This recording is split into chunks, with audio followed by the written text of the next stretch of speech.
Det, der er det sjove ved det her, det er, at det er ham, der bliver ved til fisk, at nu skal vi have den konkurrence. Og fisk, han siger 15 gange, jeg gider ikke, og jeg gider ikke. Ja.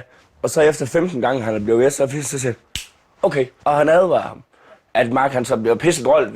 Det er selvfølgelig synd.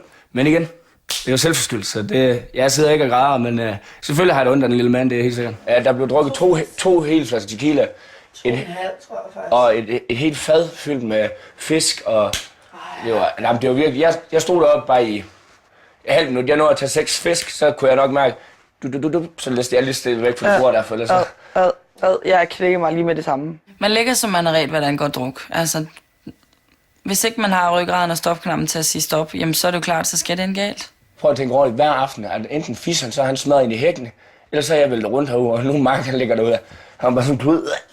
Der er slet ikke en aften, hvor der ikke var en, der var drukket helt ned. Jeg har jo talt med Elisabeth hjemmefra og lovet fisseren et stykke med pølseskin. Hvor lang tid skal du være her, ved du det?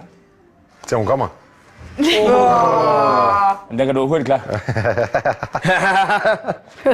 Jesper chance for at få fisk i aften, den er 100%. Han bestemmer sgu selv hende der, hun er helt slikken. Hun skal bare flække sig og nu så til hun går i stykker, det er helt sikkert. De ligger og knipper en aften. Og så går jeg lige på toilettet, og så laver vi lige high five, så bytter vi. Er du frisk på sådan noget? Nej.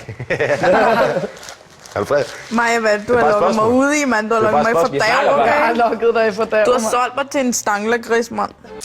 Fuck, seriøst, jeg kunne kraftedeme godt flække hende der. Det mener seriøst. Hold kæft, mand. Jeg hjælper Martin til ind i køkkenet. Jeg står og underholder ham. Prøv lige at tjekke hendes krop, mand. For satan, jeg kunne tage lige nu her. Prøv lige at se de patter. Ja, jeg går lige rent, så kan du lige snakke om patter, ikke? Skal vi ikke sige det? Så en som hende, tror du, hun kunne mærke, at du kravler på bagfra? Ja, det tror jeg 5 Det er Mandøhørm, som 2 15-årige drenge, men vi er vilde med det. Prøv at se hende. Lige. Martin, vi laver den der. Jeg prøver hvis du bare lige står og snakker, så går jeg rent med. Prøv at se her. 2 sekunder, jeg sætter lige den her ned. Vi laver den der. Prøv at Jeg prøver jeg ved det. Hold nu kæft. Så bare lige. Vi snakker samme sprog, og så bliver jeg bare sådan så bliver jeg bare ekstra liderlig. Ja, det kan jeg slet ikke holde til. Jeg kan ikke holde til at kigge på hende der. Ja, nu kommer du ikke i aften. Det er aldrig Ashi. Ashi, nu ryder den ikke. Det betyder, kommer du ikke i aften, vi er så nødt til at knippe dig.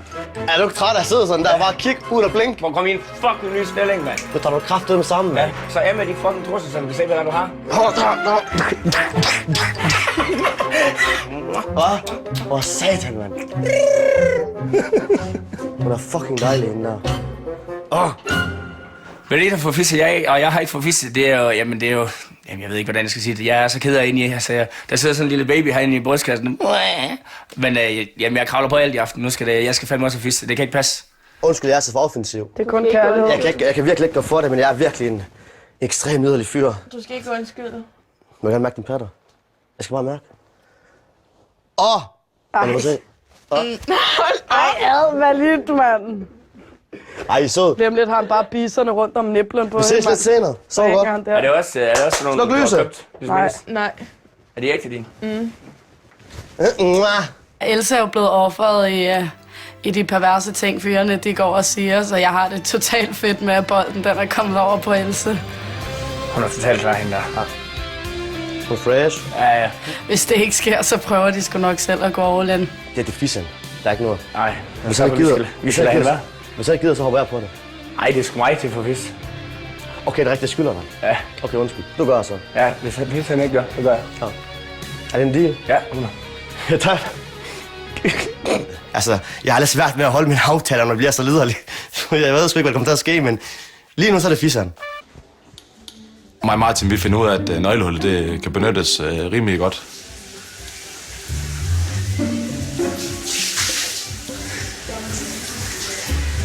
Det er jo lækkeri at falde pengene, så det vil jeg fandme til at gøre noget mere. Det er det tætteste, jeg har været på fisk, det er igennem nøglehullet, og det siger lidt om, hvor skidt det står det.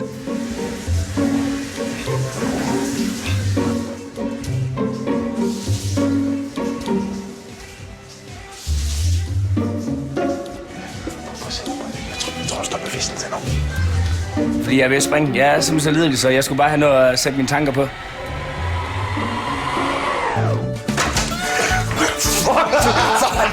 Du er bare en fucking af, du er. Du er så hjertet. Jeg er så træt af dig.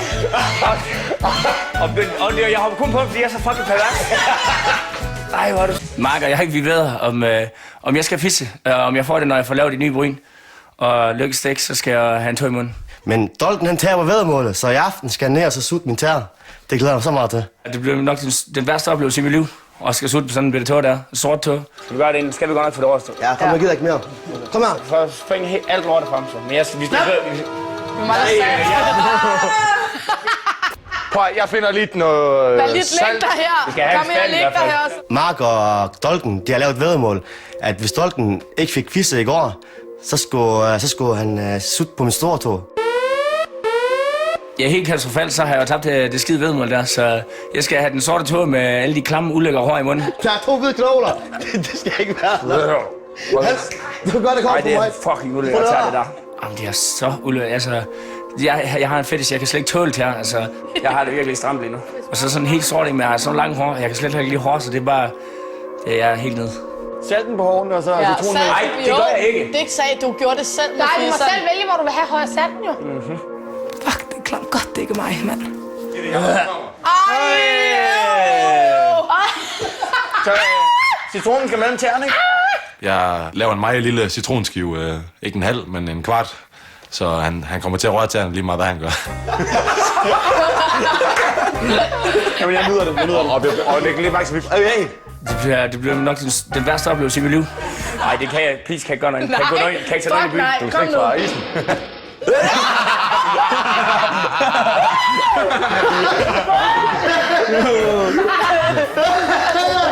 Det er med salt på her. Body tequila, den går ikke særlig godt. Martin, han har lidt svært ved at gå ned på valit. Nu gør jeg det. 1, 2, 3, Ja, jeg kan ikke så op. Det skal jeg få sammen.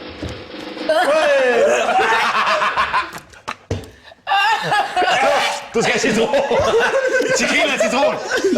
Jeg er bange for, at han brækker sig på min fod, inden han når overhovedet at stikke tung munden ned på min tog, altså. Du skal ikke brække dig, når du drukker det. Han brækker sig alt muligt. Det er ikke godt nok. Det kan jeg ikke. Jo, du skal. Du skal være en mand, at du tager det vedmål som en mand. Ellers er det forfra. Der er meget vand i, bare lige sådan noget ved det. Der er ikke så meget... Og så er det citron.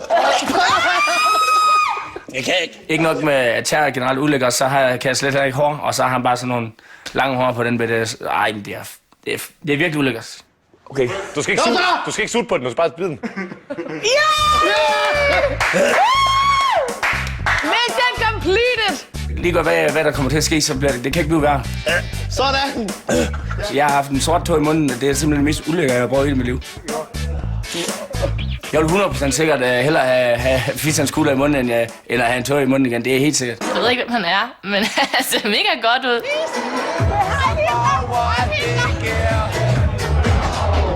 Indtil jeg finder ud af, at han kun er 18 år.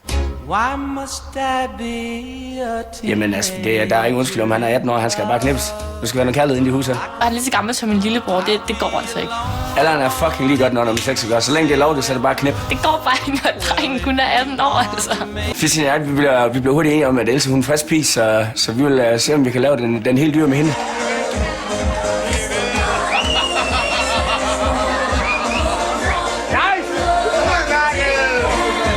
Else og jeg, vi kysser lidt, og planen er, at vi skal hjem i det forbudte værelse og lege alle tre. Men lad os se, hvordan det hele kommer til at gå. Vi vil så gerne kunne sige noget negativt om det, men der er ikke negativt at sige. Det er helt perfekt.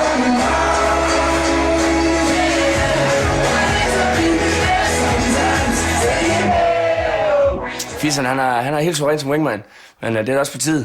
Så det er, som det skal være. Jeg kan ikke brokke mig, jeg kan overhovedet ikke brokke mig. Hvis jeg skal have noget, så skal min ven også have noget. Fuck yes.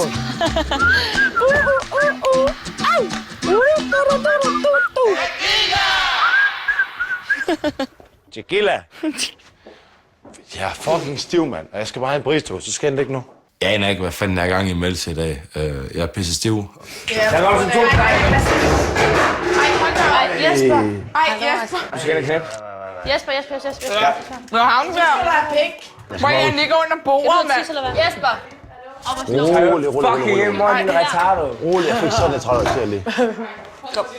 Og giv mig den hånd. Den er blå. Sæt til den er blå her. Skal du ikke ind i seng? Prøv at se, den er blå her i vejen her. Skal du ikke ind i seng?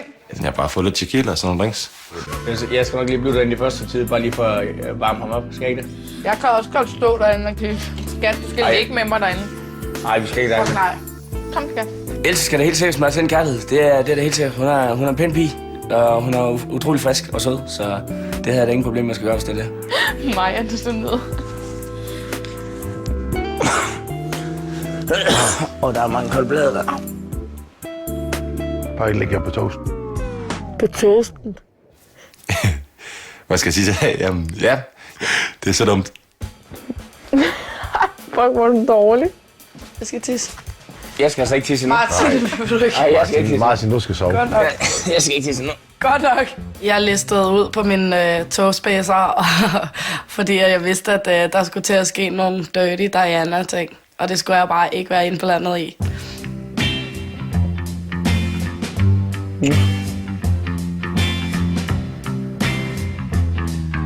Jeg kravler ud nu. Jeg skal bare lige strække mig. Der går 1 minut, så begynder Else at prikke til mig, og så forstod jeg nok en hensyn. Det er pludselig. Så vender jeg starte tilbage. Fucking løgner. Jeg kender godt dig, Majas tricks. Og jeg ville da hellere, at Fissen han får lidt kærlighed, end ingen gør. Så jeg smutter. Jeg havde lige slaglagt dem. Jeg troede ikke, du kom ud, så jeg ville bede hende om at hente dig. Jeg var total wingman. Jeg tror ikke, jeg kom ud. Han blev ikke. Ja, du skal ikke sove inde sammen, jo. Nej, det havde jeg sgu da heller ikke tænkt mig. For fanden da.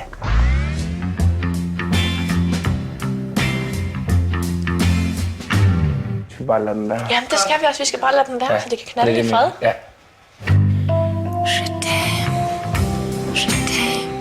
Og så lige pludselig så vågner jeg ved, at Elsa, hun ligger og trykker lidt på lille Jesper.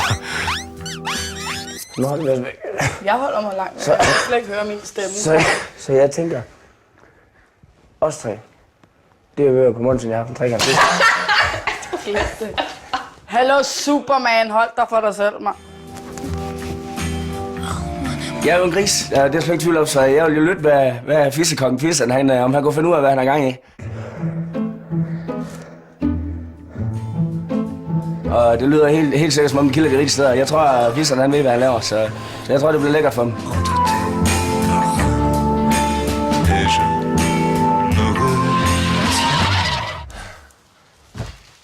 Jeg vælger at smutte, fordi at, jeg egentlig godt vil sove. Det virker det ikke til, at jeg kan få lov til derinde. Og jeg prøver selvfølgelig at gå ind til døren, for lige at lukke lunden.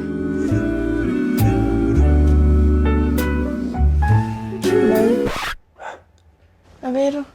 Slap da fuldstændig af. Jeg har ingen chance for de mennesker der, så jeg bliver bare kaldt retardo og mongolab, og så er det bare afsted igen. Der er ikke noget at komme efter for mig der. Jeg tør ikke gå derhen.